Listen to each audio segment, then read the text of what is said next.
ಸತ್ಯವೇದ ಪಠಣ ಕಾರ್ಯಕ್ರಮಕ್ಕೆ ನಿಮ್ಮನ್ನು ಪ್ರೀತಿಯಿಂದ ಸ್ವಾಗತಿಸುತ್ತೇವೆ. ಪ್ರಿಯ ಕೇಳುಗರೆ, ಈ ಕಾರ್ಯಕ್ರಮವು ಸತ್ಯವೇದದಲ್ಲಿ ಇರುವಂತಹ ರಹಸ್ಯಗಳ ವಿವರಣೆಯ ಒಂದು ಕಾರ್ಯಕ್ರಮವಾಗಿದೆ. ಕೇಳಿರಿ, ಆಶೀರ್ವಾದ ಹೊಂದಿಕೊಳ್ಳಿರಿ. ನಿಮಗೆ ಪ್ರಶ್ನೆಗಳಿದ್ದಲ್ಲಿ ನಮ್ಮೊಟ್ಟಿಗೆ ನೀವು ಮಾತನಾಡಬೇಕಾದರೆ ನಮ್ಮ ಮೊಬೈಲ್ ಸಂಖ್ಯೆಯನ್ನು ನೀವು ಬರೆದಿಟ್ಟುಕೊಳ್ಳುವುದಾದರೆ ನಮ್ಮನ್ನು ಸಂಪರ್ಕಿಸಬಹುದು. ನಮ್ಮ ಮೊಬೈಲ್ ಸಂಖ್ಯೆ 9902606453. ಈ ಸತ್ಯವೇದ ಅಧ್ಯಯನದ ಕಾರ್ಯಕ್ರಮದಲ್ಲಿ ಪಾಲ್ಗೊಳ್ಳುತ್ತಿರುವಂಥ ನಿಮ್ಮೆಲ್ಲರನ್ನ ನಾನು ಕ್ರಿಸ್ತನ ನಾಮದಲ್ಲಿ ಸ್ವಾಗತಿಸಿ ವಂದಿಸುತ್ತೇನೆ. ಪ್ರಾರ್ಥನೆ ಮಾಡೋಣ. ಜೀವಸ್ವರೂಪನಾದ ದೇವರೇ, ನಿನ್ನ ನಾಮಕ್ಕೆ ಸ್ತೋತ್ರವಾಗಲಿ. ನಾವೀಗ ಕೊಂಚ ಹೊತ್ತು ನಿನ್ನ ವಾಕ್ಯದ ಎಡೆಗೆ ಧ್ಯಾನ ಮಾಡುವಾಗ ನಮ್ಮ ಸಂಗಡ ನೀನು ತಾನೇ ಇದ್ದು ಈ ವಾಕ್ಯಗಳನ್ನು ಅರ್ಥಪಡಿಸು. ಸ್ವಾಮಿ, ಕಲಿಯುವಂಥ ವಾಕ್ಯವು ನಮ್ಮ ಕಾಲಿಗೆ ದೀಪವು, ನಮ್ಮ ದಾರಿಗೆ ಬೆಳಕು ಯಾವಾಗಲೂ ಆಗಿರಲಿ. ಆಮೇನ್. ಪ್ರಿಯರೇ, ಈ ತಿಂಗಳೆಲ್ಲ ನಾನು ಕೇವಲ ಒಂದೇ ಒಂದು ಅಧ್ಯಾಯದ ಮೇಲೆ ಧ್ಯಾನವನ್ನು ಮಾಡಲಿಕ್ಕೆ ಇಚ್ಛಿಸುತ್ತೇನೆ. ಅದು ಮತ್ತಾಯನ ಸುವಾರ್ತೆ 13ನೇ ಅಧ್ಯಾಯ. ಈ 13ನೇ ಅಧ್ಯಾಯದಲ್ಲಿ ಪರಲೋಕ ರಾಜ್ಯವನ್ನು ಕುರಿತು ಸಾಮ್ಯಗಳು ಇದೆ.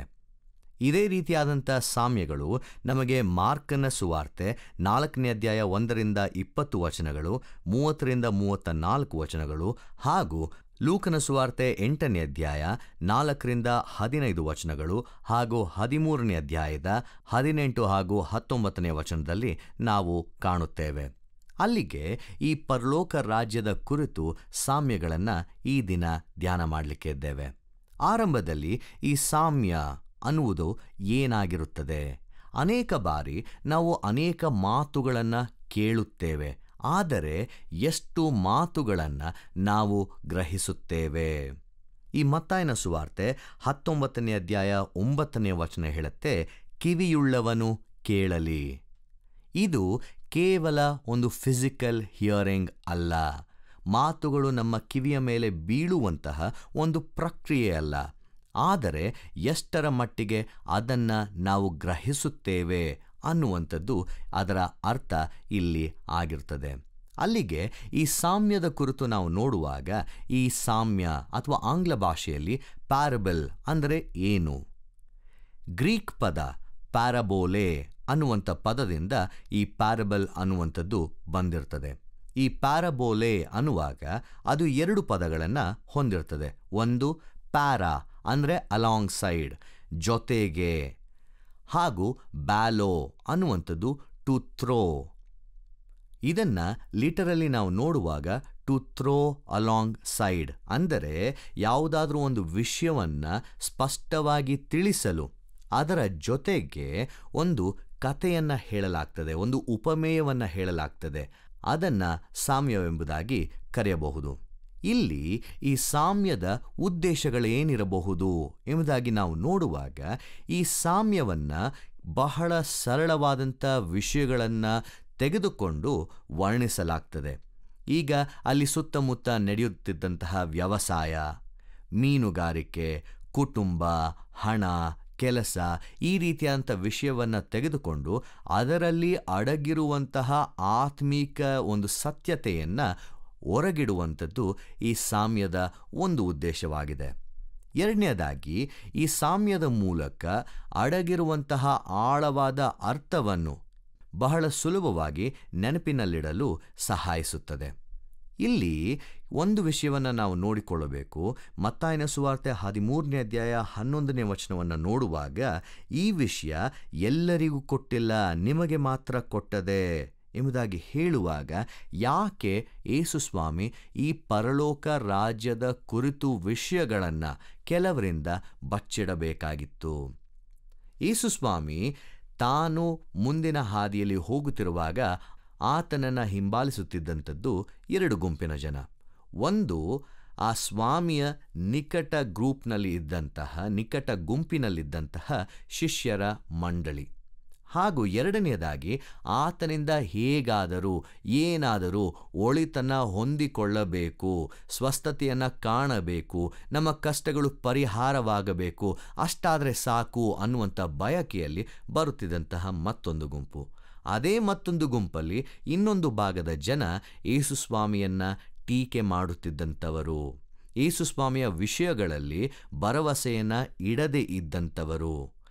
ಅಂತಹ ಜನರನ್ನು ಆತನು ಇಲ್ಲಿ ಗುರುತಿಸಿ ನಿಮ್ಮ ಗಟ್ಟಿಯಾದ ಹೃದಯಗಳಿಗೋಸ್ಕರ ಈ ಸಾಮ್ಯಗಳು ನಿಮಗೆ ಅರ್ಥವಾಗದ ರೀತಿಯಲ್ಲಿ ಹೇಳಲ್ಪಡುತ್ತಿದೆ ಅನ್ನುವಂಥ ವಾಕ್ಯಗಳು ನಮಗೆ ಈ 11, 12, 13, 14, 15 ವಚನಗಳಲ್ಲಿ ನಾವು ನೋಡ್ತೇವೆ.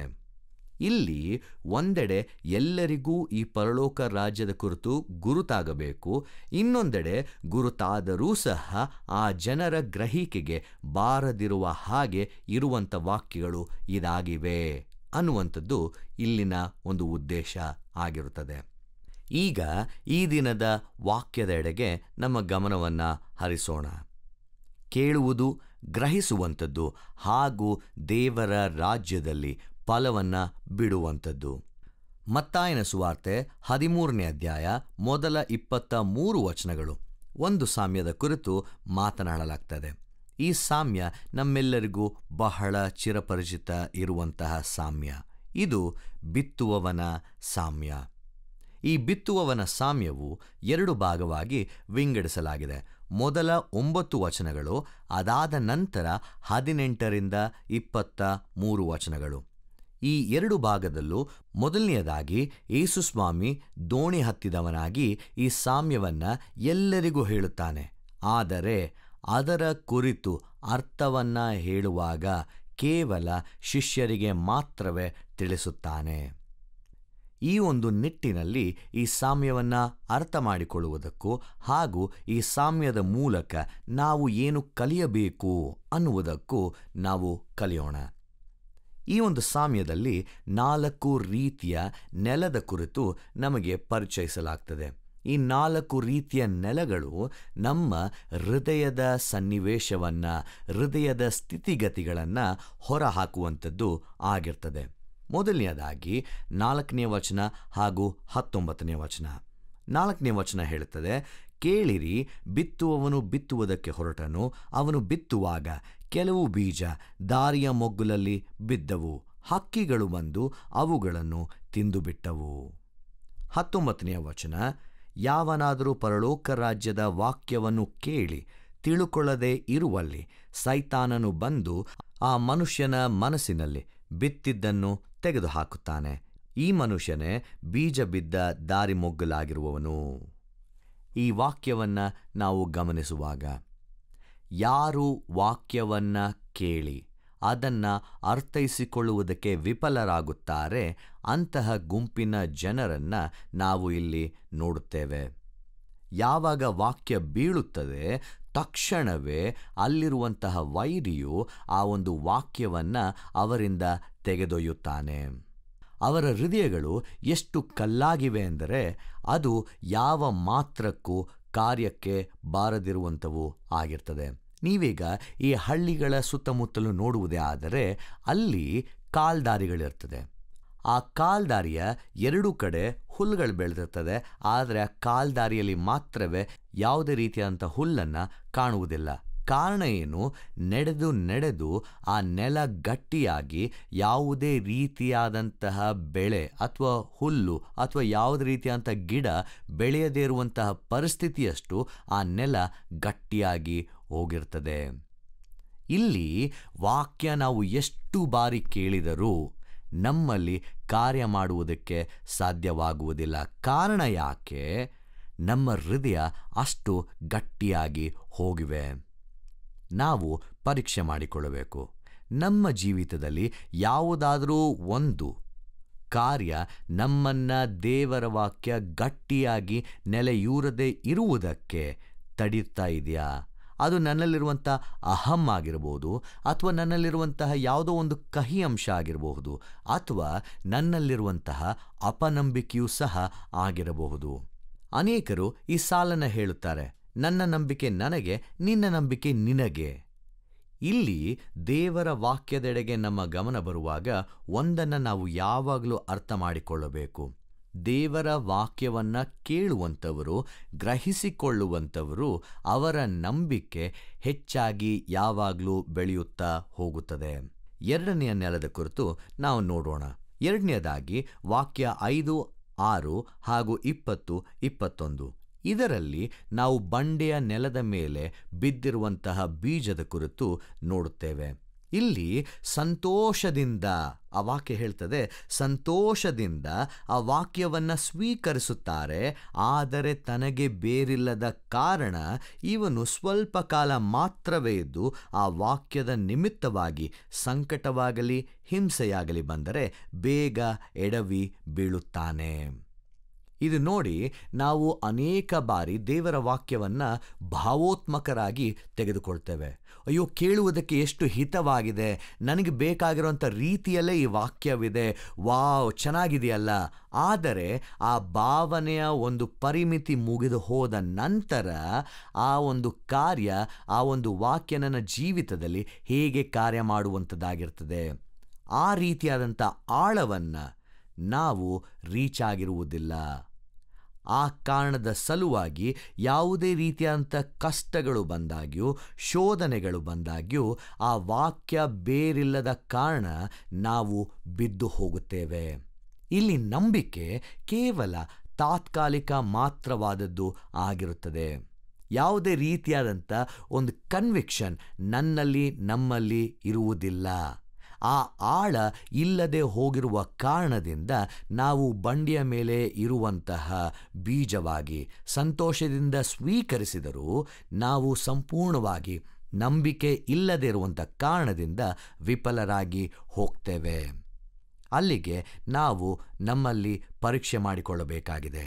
ಯಾವ ರೀತಿಯಾದಂಥ ಭಾವನೆ ನನ್ನನ್ನು ಕೇವಲ ಆಳವಿಲ್ಲದ ನಂಬಿಕೆಯುಳ್ಳವನಾಗಿ ಇರುವುದಕ್ಕೆ ಮಾಡುವಂಥದ್ದಾಗಿರ್ತದೆ. ಯಾಕೆಂದರೆ ನಮ್ಮ ಜೀವಿತದಲ್ಲಿ ಪ್ರವಾಹಗಳು ಬರುವಾಗ, ಬಿರುಗಾಳಿಗಳು ಬರುವಾಗ ಆ ಒಂದು ನಂಬಿಕೆ ನನ್ನನ್ನು ದೃಢವಾಗಿ ನಿಲ್ಲುವ ಹಾಗೆ ಸಹಾಯಿಸುತ್ತದೋ ಇಲ್ಲವೋ. ಮೂರನೆಯದಾಗಿ, ಈ ಮುಳ್ಳುಗಿಡಗಳ ನಡುವಲ್ಲಿ ಬೆಳೆದಿರುವಂತಹ ಬೀಜ. ನಾವು ಇದನ್ನು ವಾಕ್ಯ 7 ಹಾಗೂ ವಾಕ್ಯ 22ರಲ್ಲಿ ನೋಡುತ್ತೇವೆ. 22ರಲ್ಲಿ ಹೇಳುತ್ತೆ, ಒಬ್ಬನು ವಾಕ್ಯವನ್ನು ಕೇಳಿದಾಗ್ಯೂ ಕೇಳ್ತಾನೆ, ಪ್ರಪಂಚದ ಚಿಂತೆ, ಐಶ್ವರ್ಯದಿಂದುಂಟಾಗುವ ಮೋಸವು ಆ ವಾಕ್ಯವನ್ನು ಅಡಗಿಸಿ ಬಿಡುವುದರಿಂದ ಫಲವನ್ನು ಕೊಡದೇ ಇರುತ್ತಾನೆ. ಇವನೇ ಮುಳ್ಳುಗಿಡಗಳಲ್ಲಿ ಬೀಜ ಬಿದ್ದ ನೆಲವಾಗಿರುವವನು. ಈ ವಾಕ್ಯವನ್ನು ಗಮನಿಸುವಾಗ ನಮ್ಮಲ್ಲಿ ಅನೇಕರು ದೇವರ ವಾಕ್ಯವನ್ನು ನಂಬ್ತೇವೆ. ಯಾಕೆಂದರೆ ಅದು ನಮ್ಮ ಜೀವಿತಗಳಲ್ಲಿ ಕಾರ್ಯ ಮಾಡಿದೆ, ಬದಲಾವಣೆಯನ್ನು ತಂದಿದೆ ಹಾಗೂ ಉತ್ತಮವಾದ ಬದುಕನ್ನು ಬದುಕಲು ಸಹಾಯಿಸಿದೆ. ಆದರೆ ಈ ಲೋಕದ ಚಿಂತೆ ಯಾರಿಗಿಲ್ಲ? ಈ ಲೋಕದ ಚಿಂತೆ ನನ್ನ ಎದುರಾಗಿ ಬರುವಾಗ ಹಾಗೂ ಹಣದ ಆಸೆ ಹಾಗೂ ಹಣದ ಮೋಸ ಅಥವಾ ಈ ಲೋಕದ ಒಂದು ರೀತಿಯಾದಂಥ ಪರಿ ನಮ್ಮಲ್ಲಿ ಹೆಚ್ಚಾಗಿ ಧಾವಿಸುವಾಗ ಆ ಒಂದು ನಿಜವಾದಂಥ ವಾಕ್ಯವನ್ನು ಅದು ಮುದುಡಿ ಹಾಕುತ್ತದೆ. ಇಲ್ಲಿ ಆ ಗಿಡ ಏನೋ ಬೆಳೆಯುತ್ತದೆ, ಆದರೆ ಫಲವನ್ನು ಕೊಡುತ್ತದ? ಅನೇಕ ಜನರು ನಾವು ಈ ಗುಂಪಿನಲ್ಲಿದ್ದೇವೆ. ನಾವು ಬೆಳೆಯುವುದಕ್ಕೆ ಬಹಳ ಚೆನ್ನಾಗಿ ಕಾಣಿಸುವಂಥ ಗಿಡವಾಗಿಯೋ ಮರವಾಗಿಯೋ ಇದ್ದೇವೆ. ಆದರೆ ಹತ್ತಿರ ಬಂದಾಗ ನನ್ನಲ್ಲಿ ಫಲವನ್ನು ಕಾಣುತ್ತಾರಾ? ಅನೇಕ ಬಾರಿ ನಾವು ದೇವರ ರಾಜ್ಯದಲ್ಲಿ ಹೆಚ್ಚಾಗಿ ಬೆಳೆಯುವಂಥ ಮರವಾಗಿದ್ದಾಗ್ಯೂ ಫಲ ಬಿಡದೆ ಇರುವಂತಹ ಮರಗಳಾಗಿದ್ದರೆ ನಾವು ಬಳಕೆಗೆ ಬರುತ್ತೇವಾ? ಯಾವ ರೀತಿಯಾದಂತಹ ಡಿಸ್ಟ್ರಾಕ್ಷನ್ಗಳು ನಮ್ಮನ್ನು ಫಲ ಬಿಡುವುದಕ್ಕೆ ಅಡ್ಡಿ ಮಾಡ್ತವೆ? ಯಾವ ರೀತಿಯಾದಂಥ ಆಲೋಚನೆಗಳು, ಚಿಂತೆಗಳು ನಮ್ಮನ್ನು ಫಲ ಬಿಡುವುದಕ್ಕೆ ಅಡ್ಡಿ ಮಾಡ್ತಾ ಇದೆ? ಯಾವ ರೀತಿಯಾದಂಥ ಈ ಲೋಕದ ಈ ಮೆಟೀರಿಯಲಿಸ್ಟಿಕ್ ಯೋಚನೆಗಳು ಅಂತ ಇವಲ್ಲ, ನನಗೆ ಅದು ಬೇಕು, ಇದು ಬೇಕು, ಇದು ಜಾಸ್ತಿ ಬೇಕು, ಪ್ರಾಮುಖ್ಯತೆಯನ್ನು ನಾವು ಹೆಚ್ಚಿನದಾಗಿ ಬೇರೆಯ ವಸ್ತುಗಳಿಗೆ ಹಾಕುವಾಗ, ಬೇರೆಯ ವಿಷಯಗಳಿಗೆ ಹಾಕುವಾಗ ಇದೆಲ್ಲವೂ ದೇವರೆಡೆಗೆ ಬರುವುದಕ್ಕೆ ನಮ್ಮನ್ನು ಅಡ್ಡಿಪಡಿಸುವಂಥದ್ದು ಆಗಿರುತ್ತದೆ.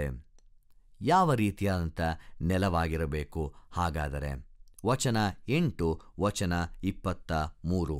ಒಬ್ಬನು ವಾಕ್ಯವನ್ನು ಕೇಳಿ ತಿಳುಕೊಂಡು ಫಲವಂತನಾಗಿ 100ರಷ್ಟಾಗಲಿ 60ರಷ್ಟಾಗಲಿ 30ರಷ್ಟಾಗಲಿ ಫಲವನ್ನು ಕೊಡುತ್ತಾನೆ. ಇವನೇ ಒಳ್ಳೆಯ ನೆಲವಾಗಿರುವವನು ಎಂದು ಹೇಳಿದನು. ಇಲ್ಲಿ ನೋಡಿ, ದೇರ್ ಇಸ್ ನೋ ಪರ್ಫೆಕ್ಷನ್. ಎಲ್ಲರೂ 100% ಫಲವನ್ನು ಕೊಡಲೇಬೇಕು, ಇಲ್ಲ 100, 60, 30, ಆದರೆ ಫಲ ಕೊಡುವಂಥವರು ನಾವಾಗಿರಬೇಕು. ಇಬ್ರಿಯ ಭಾಷೆಯಲ್ಲಿ ಶಮ ಅನ್ನುವಂತಹ ಒಂದು ಪದವನ್ನು ಬಳಸಲಾಗ್ತದೆ. ಹಿಯರ್, ಕೇಳಿ ಅನ್ನುವಂತಹ ಪದಕ್ಕೆ ಇದು ಹೀಬ್ರೂ ಭಾಷೆಯ ಒಂದು ಪದವಾಗಿರ್ತದೆ. ಈ ಹಿಯರ್ ಅನ್ನುವಂಥದ್ದನ್ನು ನಾವು ಅರ್ಥೈಸಿಕೊಳ್ಳಬೇಕಾದ್ರೆ ನಮ್ಮ ಕಿವಿಗಳನ್ನು ಅಗಲ ಮಾಡಿ ಆ ವಾಕ್ಯಗಳು ನಮ್ಮ ಕಿವಿಯೊಳಗೆ ಹೋಗಿ ಹೃದಯದೊಳಗೆ ಬಿದ್ದು ಗ್ರಹಿಕೆಯನ್ನು ಹೊಂದಿ ಕಾರ್ಯರೂಪದ ಮೂಲಕ ವಿಧೇಯತ್ವದಿಂದ ಹೊರಗೆ ಬರುವಂಥದ್ದು ಆಗಿರುತ್ತದೆ. ಅಲ್ಲಿಗೆ ಕೇಳಿ ತಿಳ್ಕೊಂಡು ಫಲ ಕೊಡುವಾತನು, ಅಂದರೆ ವಿಧೇಯತೆ ಉಳ್ಳವರಾಗಿ ಫಲ ಕೊಡುವಾತನು ಹೇಗಿರುತ್ತಾನೆ? ಇಲ್ಲಿ ನಾನು ದೇವರ ವಾಕ್ಯದೆಡೆಗೆ ತೋರಿಸುವಂಥ ಗಮನ, ಅದರ ಜೊತೆಗೆ ಆ ದೇವರ ವಾಕ್ಯದ ಮೂಲಕ ನನ್ನ ಪ್ರಾಧಾನ್ಯತೆಯನ್ನು ಹಾಗೂ ನನ್ನ ದೇವರ ನಡುವಿನ ಸಂಬಂಧವನ್ನು, ನನ್ನ ದೇವರೆಡೆಗೆ ಇರುವಂತಹ ಸೇವೆಯನ್ನು ಯಾವ ರೀತಿಯಲ್ಲಿ ರೂಪಿಸುತ್ತದೆ, ಆ ರೀತಿಯಲ್ಲಿ ಫಲ ಕೊಡುವಾತನು ನಾವು ಆಗಿರುತ್ತೇವೆ. ಇದು ಒಳ್ಳೆಯ ನೆಲ. ಇಲ್ಲಿ ಒಟ್ಟು 4 ಅಂಶವನ್ನು ಕಲಿಯಬೇಕಾಗಿದೆ. ಈ ಬೀಜ ಅನ್ನುವಾಗ ಅದು ದೇವರ ವಾಕ್ಯ. ಅದು ಯಾವಾಗಲೂ ಶಕ್ತಿಶಾಲಿ ಕಾರ್ಯವನ್ನು ಮಾಡುವಂಥದ್ದು, ವಾಗ್ದಾನಗಳಿಂದ ತುಂಬಿದ ಹಾಗೂ ಜೀವವನ್ನು ಕೊಡುವಂತಹ ಅಂಶವಾಗಿದೆ. ಮಣ್ಣು ಅನ್ನುವಾಗ ಆ ಒಂದು ಮಣ್ಣಿನ ಮೂಲಕ ಬೆಳೆ ಯಾವ ರೀತಿಯಲ್ಲಿ ಬೆಳೆಯುತ್ತದೆ, ದಿ ಔಟ್ಕಮ್ ಅಂತ ಹೇಳ್ತೀವಲ್ಲ, ಅದನ್ನು ತೋರಿಸುವಂತಹ ಒಂದು ರೀತಿಯಾಗಿದೆ. ಇಲ್ಲಿ ಬಿತ್ತುವವನು ಎಂಬುದಾಗಿ ಹೇಳುವಾಗ ಕ್ರಿಸ್ತನೇ ಆ ಬಿತ್ತುವವನು ಆಗಿದ್ದಾನೆ. ಆತನು ಬಿತ್ತುವಾಗ ಬಹಳ ಜನರಸ್ಸಾಗಿ he just sows the seed. ಇವರಿಗೆ ಮಾತ್ರವೇ, ಅವರಿಗೆ ಮಾತ್ರವೇ, ಈ ಗುಂಪಿಗೆ ಮಾತ್ರವೇ, ಈ ಸಮುದಾಯಕ್ಕೆ ಮಾತ್ರವೇ, ಇಂತಹ ಜನರಿಗೆ ಮಾತ್ರವೇ ಇಲ್ಲ, ಆತನು ಎಲ್ಲರಿಗೂ ತನ್ನ ವಾಕ್ಯವನ್ನು ಬಿತ್ತುತ್ತಾನೆ. ಆದರೆ ಅದರಿಂದ ನಾವು ಹೇಗೆ ಕಾರ್ಯಗಳನ್ನು ಹೊಂದುವಂಥವರು ಆಗಿರ್ತೇವೆ. ಹಾಗೂ 4ನೇದಾಗಿ ದ ಹಾರ್ವೆಸ್ಟ್, ಆ ಸುಗ್ಗಿಯ ಕಾಲ. ಈ ಸುಗ್ಗಿಯ ಕಾಲ ಎಲ್ಲರ ಜೀವಿತದಲ್ಲೂ ಬರ್ತದೆ. ಕೇವಲ ಬೆಳೆಗಳಲ್ಲಿ ಮಾತ್ರವೇ ಅಲ್ಲ, ನಮ್ಮ ಜೀವಿತದಲ್ಲೂ ಸಹ ಬರ್ತವೆ. ಆ ಸುಗ್ಗಿಯ ಕಾಲ ಬರುವಾಗ ಎಷ್ಟರ ಮಟ್ಟಿಗೆ ಕೇಳಿದ್ದೇವೆ, ಎಷ್ಟರ ಮಟ್ಟಿಗೆ ನಾವು ಅದನ್ನು ಅರ್ಥೈಸಿಕೊಂಡಿದ್ದೇವೆ, ಹಾಗೂ ಅದರ ಮೂಲಕ ಎಷ್ಟರ ಮಟ್ಟಿಗೆ ವಿಧೇಯರಾಗಿದ್ದೇವೆ ಅನ್ನುವಂಥದ್ದನ್ನು ಇದು ತೋರಿಸುವಂಥದ್ದಾಗಿರ್ತದೆ. ಅಲ್ಲಿಗೆ ಕೇವಲ ಕೇಳಿ ಅರ್ಥೈಸಿಕೊಳ್ಳದೆ ಇರುವಂತಹ ಜನರು ನಾವುಗಳು ಆಗಿರಬಾರದು. ಅನೇಕ ಬಾರಿ ನಾವು ದೃಢವಾಗಿ ನಂಬುವಲ್ಲಿ ವಿಫಲತೆಡೆಗೆ ಎಳೆದುಕೊಂಡು ಹೋಗುವಂಥ ವಿಷಯ ಇದಾಗಿರುತ್ತದೆ. ಏನು? ಕೇಳಿ ಅರ್ಥೈಸಿಕೊಳ್ಳದೆ ಇರುವಂಥದ್ದು. ಈ 13ನೇ ಅಧ್ಯಾಯದ 16ನೇ ವಚನವನ್ನು ನೋಡುವಾಗ, ಆದರೆ ನಿಮ್ಮ ಕಣ್ಣು ಕಾಣುತ್ತವೆ, ನಿಮ್ಮ ಕಿವಿ ಕೇಳುತ್ತವೆ, ಆದದರಿಂದ ನೀವು ಧನ್ಯರು. ಆ ಗುಂಪಿನ ಜನರಲ್ಲಿ ನಾವು ಆಗಿರುವುದೇ ಆದರೆ ದೇವರ ವಾಕ್ಯ, ದೇವರ ರಾಜ್ಯ ನಮ್ಮಲ್ಲಿ ಕಾರ್ಯ ಮಾಡುವಂಥದ್ದು ಆಗಿರ್ತದೆ. ಈ ದಿನ ನೋಡಿ, ನಮ್ಮ ಹೃದಯ ಯಾವ ರೀತಿಯಲ್ಲಿ ಇದೆ. ನಾವು ಗಟ್ಟಿಯಾಗಿದ್ದು ಯಾವುದೇ ರೀತಿಯಾದಂಥ ಕನ್ವಿಕ್ಷನನ್ನು ಕೊಡದೇ ಇರುವಂಥವರು ಆಗಿದ್ದೇವಾ? ಅಥವಾ ನಾನು ಕೇವಲ ನನ್ನ ಜೀವಿತ ಸುಲಭವಾಗಿರಬೇಕಾದರೆ ದೇವರನ್ನು ಪಾಲಿಸುವಂತಹ ಆಳವಿಲ್ಲದ ನಂಬಿಕೆಯುಳ್ಳವನಾಗಿ ಇದ್ದೇನಾ? ಅಥವಾ ನನ್ನ ನಂಬಿಕೆ ದೇವರೆಡೆಗೂ ಹಾಗೂ ಈ ಲೌಕಿಕ ಚಿಂತತೆಯ ಎಡೆಗೂ ವಿಭಾಗವಾಗಿದೆಯಾ? ಹಾಗೂ ಕಡೆಯದಾಗಿ, ನಾನು ನಿಜವಾಗಿಯೂ ಫಲಭರಿತನೂ ಆಗಿದ್ದೇನಾ? ವಿಧೇಯತ್ವದ ಮೂಲಕ, ಪರಿವರ್ತನೆಯ ಮೂಲಕ, ಬದಲಾವಣೆಯ ಮೂಲಕ ಫಲವನ್ನು ಕೊಡುವಾತನು ನಾನಾಗಿದ್ದೇನಾ? ಇಲ್ಲಿ ನಾವೆಲ್ಲರೂ ಒಳ್ಳೆಯ ನೆಲವಾಗಿರುವ ಹಾಗೆ ದೇವರು ಅಪೇಕ್ಷಿಸುತ್ತಾನೆ. ಕೇಳುವ ಹಾಗೆ, ಆಳವಾದ ಬೇರನ್ನು ಬೀರಿರುವ ಹಾಗೆ, ಹಾಗೂ ಫಲಭರಿತರಾಗಿರುವ ಹಾಗೆ. ಈ ದಿನ ಕೆಲವು ಪ್ರಶ್ನೆಗಳನ್ನು ನೀವು ಹಾಕಿಕೊಳ್ಳಿ. ನಿಮ್ಮ ಜೀವಿತದಲ್ಲಿರುವಂತಹ ಕಲ್ಲುಗಳು, ಅಂದರೆ ಗಟ್ಟಿಯಾದ ಅಂಶಗಳು ಏನೇನು? ಮುಳ್ಳುಗಿಡಗಳಾಗಿರುವಂತಹ ಅಂಶಗಳು ಏನೇನು? ಹಾಗೆ ಅದನ್ನು ತೆಗೆದುಹಾಕುವುದಕ್ಕೆ ನಾನು ಏನು ಮಾಡಬೇಕು? ನಾನು ಆಳವಾಗಿ ಬೇರೂರುವ ಹಾಗೆ ಏನನ್ನು ಮಾಡಬೇಕು? ನಾನು ಇರುವಂತಹ ಮನೆಯಲ್ಲಿ, ಕೆಲಸ ಸ್ಥಳಗಳಲ್ಲಿ ಹಾಗೂ ನಾನು ಬದುಕುವಂಥ ಸಮುದಾಯದಲ್ಲಿ ಫಲವನ್ನು ಬಿಡುವ ಹಾಗೆ ಯಾವ ರೀತಿಯಲ್ಲಿ ನಾನು ಬೆಳೆಯಬೇಕಾಗಿದೆ? See, it is always between what we hear and how we understand it. ಇಲ್ಲಿ ಈ ಎರಡೂ ಸಹ ಒಟ್ಟಿಗೆ ಬರಬೇಕಾಗಿದೆ. ಕೇಳುವಂಥದ್ದು, ಗ್ರಹಿಸುವಂಥದ್ದು. ಅದಾದರೆ ಮಾತ್ರವೇ ನಾವು ಫಲ ಬಿಡುವಂತಹ ಹೃದಯವುಳ್ಳವರಾಗಿ ಇರುತ್ತೇವೆ. ಪ್ರಾರ್ಥನೆ ಮಾಡೋಣ. ದೇವರೇ, ನನ್ನ ಜೀವಿತದಲ್ಲಿ ಅನೇಕ ಬಾರಿ ಗಟ್ಟಿಹೃದಯವುಳ್ಳವನಾಗಿ ನಿನ್ನ ವಾಕ್ಯದಿಂದ ದೂರ ಹೋಗಿದ್ದೇನೆ. ಸಂತೋಷವಾಗಿ ಸ್ವೀಕರಿಸಿದ್ದಾಗ್ಯೂ ಬೇರಿಲ್ಲದ ಕಾರಣ ನಾನು ಬಾಡಿ ಹೋಗಿದ್ದೇನೆ. ಹಾಗೂ ಅನೇಕ ಬಾರಿ ಲೋಕದಲ್ಲಿ ಬದುಕುತ್ತಿರುವಂಥ ಕಾರಣದಿಂದ ನಿನಗೂ ಹಾಗೂ ಈ ಲೋಕದಲ್ಲಿರುವಂತಹ ಅನೇಕ ಬೇಡದಿರುವಂಥ ಬೇರೆ ಅಂಶಗಳಿಗೂ ಸಮನಾದ ಪ್ರಾಧಾನ್ಯತೆಯನ್ನು ಕೊಟ್ಟು ನಿನ್ನಿಂದ ದೂರ ಹೋಗಿದ್ದೇನೆ. ಹೇಗಾದರೂ ಮಾಡಿ ಇದೆಲ್ಲವನ್ನ ನನ್ನಿಂದ ದೂರ ಮಾಡಿ ನಿನ್ನ ವಾಕ್ಯದೆಡೆಗೆ ನನ್ನ ಗಮನವನ್ನು ಹರಿಸಿ ಅದರ ಮೂಲಕ ನನ್ನ ಜೀವಿತದ ಪರಿಸ್ಥಿತಿಗಳನ್ನು ರೂಪಿಸಿಕೊಳ್ಳುವ ಹಾಗೆ ಸಹಾಯ ಮಾಡು. ನನ್ನ ಜೀವಿತದಲ್ಲಿ 60ರಷ್ಟು, 100ರಷ್ಟು, 30ರಷ್ಟು ಫಲ ಕೊಡುವ ಹಾಗೆ ನೀನು ತಾನೇ ಕಾರ್ಯ ಮಾಡಬೇಕು. ಹೀಗೆ ನೀನು ತಾನೇ ನನ್ನನ್ನು ಮುನ್ನಡೆಸು. ಆಮೇನ್.